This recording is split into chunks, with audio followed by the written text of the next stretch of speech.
The Greek War of Independence, also known as the Greek Revolution, was a successful war of independence waged by the Greek revolutionaries between 1821 and 1832 against the Ottoman Empire. The Greeks were later assisted by the Russian Empire, Great Britain, the Kingdom of France, and several other European powers, while the Ottomans were aided by the vassals, the eyalets of Egypt, Algeria, and Tripolitania, and the Beylik of Tunis.Even several decades before the fall of Constantinople to the Ottoman Empire in 1453, most of Greece had come under Ottoman rule. During this time, there were several revolt attempts by Greeks to gain independence from Ottoman control. In 1814, a secret organization called the Philokiateria was founded with the aim of liberating Greece. The Philokiateria planned to launch revolts in the Peloponnese, the Danubian principalities, and in Constantinople and its surrounding areas. The first of these revolts began on the 6th of March 1821 in the Danubian principalities, but it was soon put down by the Ottomans. The events in the north urged the Greeks in the Peloponnese into action, and on the 17th of March 1821, the Maniads declared war on the Ottomans. This declaration was the start of a spring of revolutionary actions from other controlled states against the Ottoman Empire. By the end of the month, the Peloponnese was in open revolt against the Turks, and by October 1821, the Greeks under Theodorus Kolokotronis had captured Tripolitania. The Peloponnesian revolt was quickly followed by revolts in Crete, Macedonia, and central Greece, which would soon be suppressed. Meanwhile, the makeshift Greek navy was achieving success against the Ottoman navy in the Aegean Sea and prevented Ottoman reinforcements from arriving by sea. Tensions soon developed among different Greek factions, leading to two consecutive civil wars. In the meantime, the Ottoman Sultan negotiated with Mehmet Ali of Egypt, who agreed to send his son Ibrahim Pasha to Greece with an army to suppress the revolt in return for territorial gain. Ibrahim landed in the Peloponnese in February 1825 and had immediate success. By the end of 1825, most of the Peloponnese was under Egyptian control, and the city of Missolonghi fell in April 1826 after a year-long siege by the Turks. Although Ibrahim was defeated in Mani, he had succeeded in suppressing most of the revolt in the Peloponnese, and Athens had been retaken. Following years of negotiation, three great powers, Russia, Britain and France, decided to intervene in the conflict, and each nation sent a navy to Greece. Following news that combined Ottoman-Egyptian fleets were going to attack the Greek island of Hydra, the Allied fleet intercepted the Ottoman-Egyptian fleet at Navarino. The battle began after a tense week-long standoff, ending in the destruction of the Ottoman-Egyptian fleet. By 1828, the Egyptian army withdrew under pressure of a French expeditionary force to which the Ottoman garrisons in the Peloponnese then surrendered, while the Greeks proceeded to the Ottoman-controlled part of central Greece. As a result of years of negotiation, Greece was finally recognized as an independent nation in the Treaty of Constantinople of May 1832. The revolution is celebrated by the modern Greek state as a national day on the 25th of March. Background: Ottoman rule. The fall of Constantinople on the 29th of May 1453 and the subsequent fall of the successor states of the Byzantine Empire marked the end of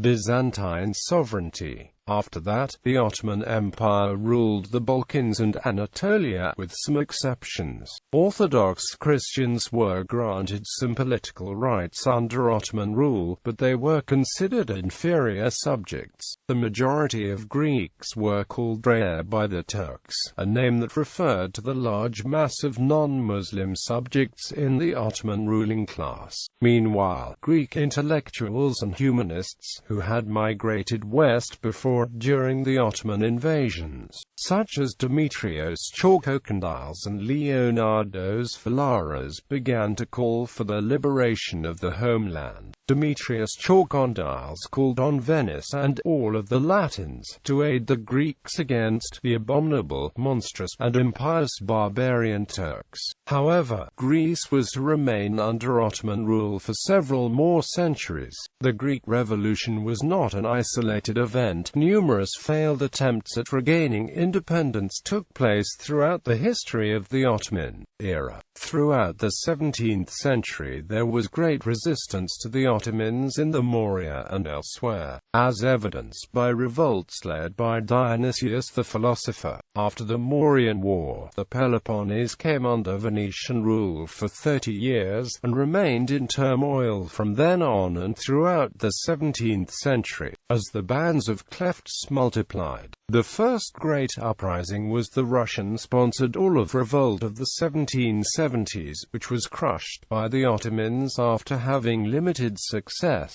After the crushing of the uprising, Muslim Albanians ravaged many regions in mainland Greece. However, the Maniads continually resisted Ottoman rule, and defeated several Ottoman incursions into the region, the most famous of which was the invasion of 1770.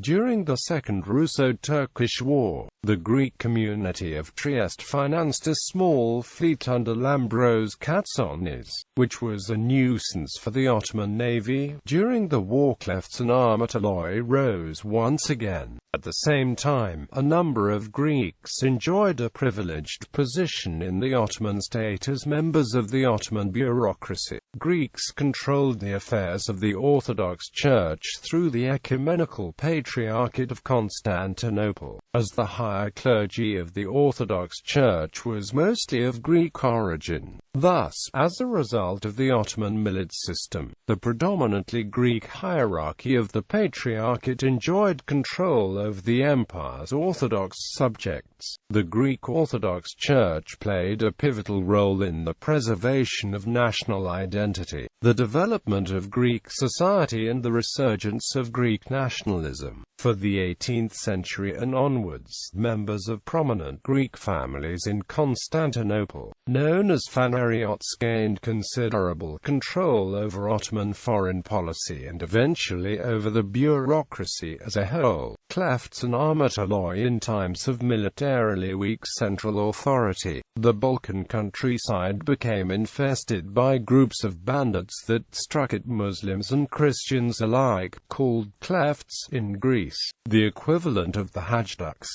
Defying Ottoman rule, the Klephts were highly admired and held a significant place in popular law. Responding to the Klephts' attacks, the Ottomans recruited the ablest amongst these groups, contracting Christian militias, known as armatoloi, to secure endangered areas, especially mountain passes. The area under their control was called an armatolic, the oldest known being established in Agrafa during the reign of Murat II. The distinction between Klephts and armatoloi was not clear, as the latter would often turn into Klephts to extort more benefits from the authorities, while, conversely, another Kleft group would be appointed to the armatolic to confront the predecessors. Nevertheless, Klephts and armatoloi formed a provincial elite, though not of social class, whose members would muster under a common goal. As the armatoloi's position gradually turned into a hereditary one, some captains took care of their armatolic as the personal property. A great deal of power was placed in the hands, and they integrated in the network of clientelist relationships that formed the Ottoman administration. Some managed to establish exclusive control in their armatolic, forcing the Porte to try repeatedly, though unsuccessfully, to eliminate them. By the time of the War of Independence, powerful armatoloi could be traced in Rumeli, Thessaly, Epirus and southern Macedonia, to the revolutionary leader and writer Yanis Makrianis.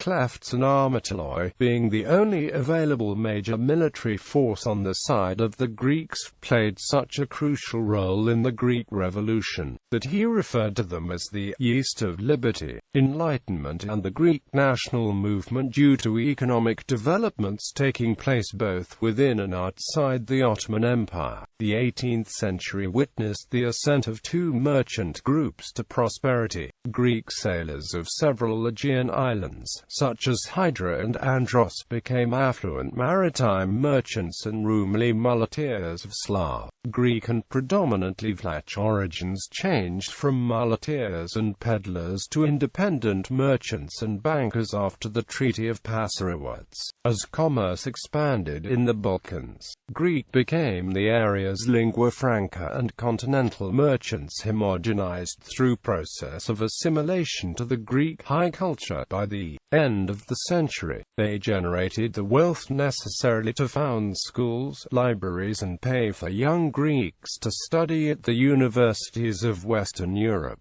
It was that they came into contact with the radical ideas of the European Enlightenment, the French Revolution, and Romantic nationalism. Educated and influential members of the large Greek diaspora, such as Adamantios Kourais and Anthimos Gazis, tried to transmit these ideas back to the Greeks, with the double aim of raising their educational level and simultaneously strengthening the national identity. This was achieved through the dissemination of books, pamphlets, and other writings in Greek, in a process that has been described as the modern Greek Enlightenment. As revolutionary nationalism grew across Europe in the 18th and 19th centuries, in large part owing to the influence of the French Revolution, the Ottoman Empire's power declined and Greek nationalism began to assert itself. The most influential of the Greek writers and intellectuals was Yuriy Kvach,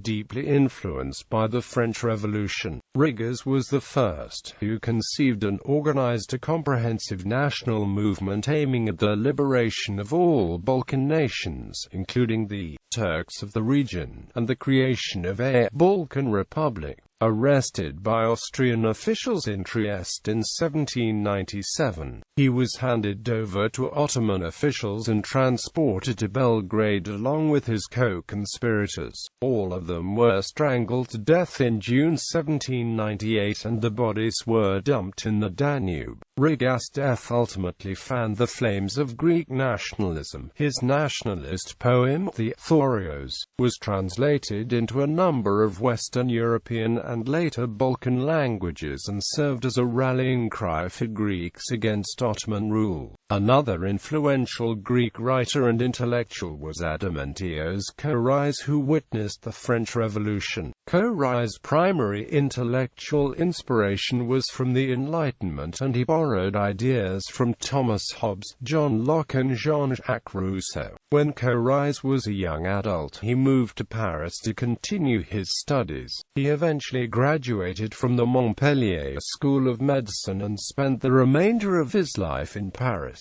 He would often have political and philosophical debates with Thomas Jefferson. While in Paris, he was a witness to the French Revolution and saw the democracy that came out of it. He spent a lot of his time convincing wealthy Greeks to build schools and libraries to further the education of Greeks. He believed that a furthering in education would be necessary for the general welfare and prosperity of the people of Greece, as well as the country. Kourais' ultimate goal was a democratic Greece, much like the Golden Age of Pericles, but he died before the end of the revolution. The Greek cause began to draw support not only from the large Greek merchant diaspora in both Western Europe and Russia, but also from Western European Philhellenes. This Greek movement for independence was not only the first movement of national character in Eastern Europe, but also the first one in a non-Christian environment, like the Ottoman Empire. Philikioteria Pharios' martyrdom was to inspire three young Greek merchants, Nikolaos Skoufis,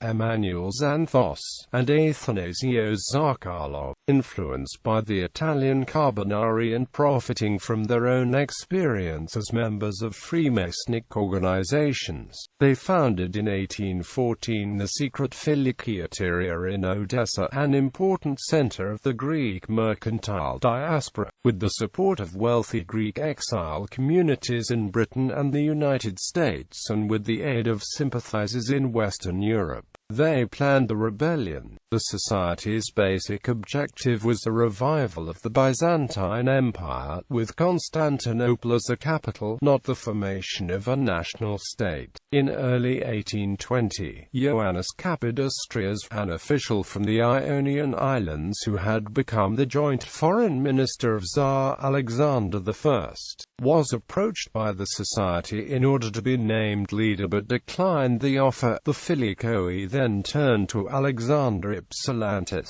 a Phanariot serving in the Russian army as general and adjutant to Alexander, who accepted. The Philikioteria expanded rapidly and was soon able to recruit members in all areas of the Greek world and among all elements of the Greek society. In 1821, the Ottoman Empire mainly faced war against Persia and more particularly the revolt by Ali Pasha in Epirus, which had forced the Vali of the Morea, Hursad Pasha, and other local pashas to leave the provinces and campaign against the rebel force. At the same time, the great powers, allied in the concert of Europe, in opposition to revolutions in the aftermath of Napoleon I of France, were preoccupied with revolts in Italy and Spain. It was in this context that the Greeks judged the time ripe for their own revolt. The plan originally involved uprisings in three places: the Peloponnese, the Danubian principalities and Constantinople. Philhellenism. Because of the Greek origin of so much of the West's classical heritage, there was tremendous sympathy for the Greek cause throughout Europe. Some wealthy Americans and Western European aristocrats, such as the renowned poet Lord Byron and later the physician Samuel Howe, voluntarily took up arms to join the Greek revolutionaries. Many more also financed the revolution. The London Philhellenic Committee helped insurgent Greece to float two loans in 1824 and 1825. The Scottish historian and Philhellene Thomas Gordon took part in the revolutionary struggle and later wrote the first histories of the Greek Revolution in English. According to Albert Boyme, the Philhellenes willingly overlooked many of the contradictory stories about Greek atrocities, because they had nowhere else to deposit the libertarian impulses. Quote, in Europe, the Greek revolt aroused widespread sympathy among the public, although at first it was met with lukewarm and negative reception from the great powers. Some historians argue that Ottoman atrocities were given wide coverage in Europe, while Christian atrocities tended to be suppressed or played down. The Ottoman massacres at Chios in 1822 inspired Eugene Delacroix's famous painting Massacre of Chios. Other Philhellenic works by Delacroix were inspired by various Byron poems. Byron, the most celebrated Philhellene of all, lent his name, prestige and wealth to the cause. Byron spent time in Albania and Greece organizing funds and supplies, but died from fever at Missolonghi in 1824.